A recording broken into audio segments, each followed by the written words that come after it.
The French President Emmanuel Macron and First Lady Brigitte Macron had just touched down in Britain for their official state visit. Think of it as the royal equivalent of hosting the most important dinner party of your life. Except the entire world is watching and one wrong move could spark an international incident. No pressure, right? But here's where it gets interesting.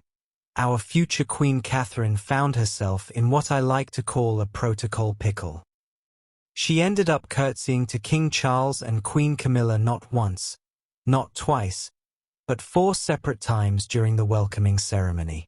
Welcome back to Royal Cookies, where we serve up the juiciest royal gossip with a side of heart-wrenching humanity. Please remember to subscribe and click on the notifications bell icon, so you will be notified whenever we upload new cookies about the British royal family. And no, she wasn't practicing for a royal ballet recital. Let me paint you the picture. Kate's first curtsy happened when she initially spotted Charles and Camilla arriving to greet the French delegation. Standard protocol, right? But here's the kicker. She wasn't entirely sure they'd seen her do it from across the way. It's like waving at someone who might not have noticed you. Do you wave again just to be safe? When Kate and William made their way over to personally greet Charles and Camilla, she curtsied again. Then, because protocol demands it, she had to curtsy to Queen Camilla separately. And then, plot twist, she did it one more time during the final formal greeting sequence. I know what you're thinking, surely there's a royal protocol app for this. Unfortunately, no. Kate had to navigate this minefield of manners in real time, with millions watching, while probably wondering if her knees could handle another dip. Kate handled it with the grace of a seasoned royal pro. Each curtsy was perfectly executed.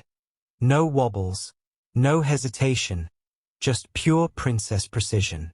It's like watching a master chef work under pressure, except instead of Gordon Ramsay shouting in the background, it's the weight of a 1,000-year-old monarchy. Royal protocol is basically a rulebook written by people who thought let's make social interactions as complicated as quantum physics, but with more bowing. The basic rule?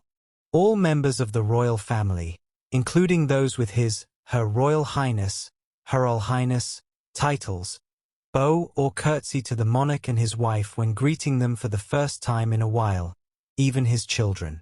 But here's where it gets juicy. The general rule of thumb to remember is that a royal highness does not curtsy to another royal highness, according to etiquette experts. So theoretically, Kate shouldn't have to curtsy to anyone except Charles and Camilla. The first time that day rule is what caught Kate in this curtsy carousel. Think of it like saying good morning to your co-workers. You don't say it every time you pass them in the hallway, but you do say it the first time you see them each day. Except in royal land, good morning involves a full curtsy, and there's no grace period for did they see me the first time. It's like being stuck in a politeness loop. You know those awkward moments when you and a stranger do that little dance trying to get around each other? Except Kate's version involves formal court protocol and the eyes of the world. Imagine you're Kate, standing there in front of rolling cameras, knowing that royal watchers worldwide are dissecting every gesture. You curtsy once, but did Charles actually see it? He was busy greeting President Macron. Better curtsy again when you get closer. Oh, but now you need to greet Camilla separately. That's another curtsy. And here comes the formal procession. Time for courtesy number 4. We've all been there. That moment when you're not sure if someone heard you say thank you. So you say it again, louder, and then you're not sure if that was weird. So you smile awkwardly and suddenly you're trapped in a politeness feedback loop. Kate's situation was exactly that, except multiplied by royal protocol, state visit importance, and about 50 photographers. Royal watchers were divided faster than you could say Your Majesty. Some praised Kate for her impeccable etiquette. Others wondered if she was being overly cautious. and a few cheeky commenters suggested she was just showing off her curtsy skills. My personal favorite comment? Kate's out here curtsying like she's trying to unlock an achievement. And honestly, if royal protocol were a video game, Kate would definitely be hitting those bonus points. But here's what the critics missed. Kate's multiple curtsies weren't a mistake. They were masterful navigation of an impossible situation. She managed to show respect while maintaining her dignity, all while wearing heels that could probably double as architectural tools. Kate represents this fascinating bridge between old-world protocol and contemporary relatability. She's bound by rules that date back centuries, but she's also living in an age where every gesture is analyzed, memed, and debated in real time. The four curtsies show us something profound about the royal family's evolution. They're not just going through the motions. They're actively choosing to honor traditions while adapting to modern scrutiny. Kate could have played it safe with minimal protocol, but instead, she chose maximum respect. It's like watching someone master a complicated dance while the music keeps changing. First, it shows that respect and tradition aren't going anywhere. Despite all the modernization, the core values of the monarchy, duty, service, and respect, remain rock solid. Kate's willingness to curtsy 4 times proves that honoring these traditions matters more than avoiding potential awkwardness. But it also reveals how the royals are adapting to our hyper-connected world. Every gesture is scrutinized.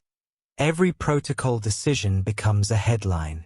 Kate's handling of this situation shows she's not just following rules, she's strategically navigating a complex social landscape.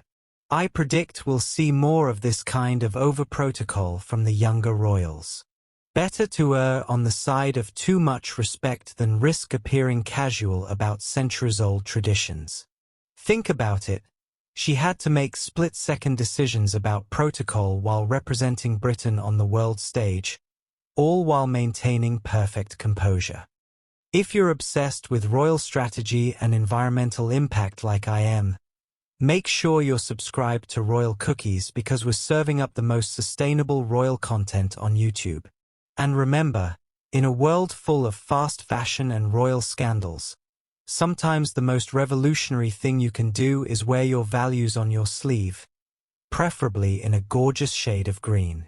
Sophie's proving that environmental activism isn't just about what you do, it's about who you become.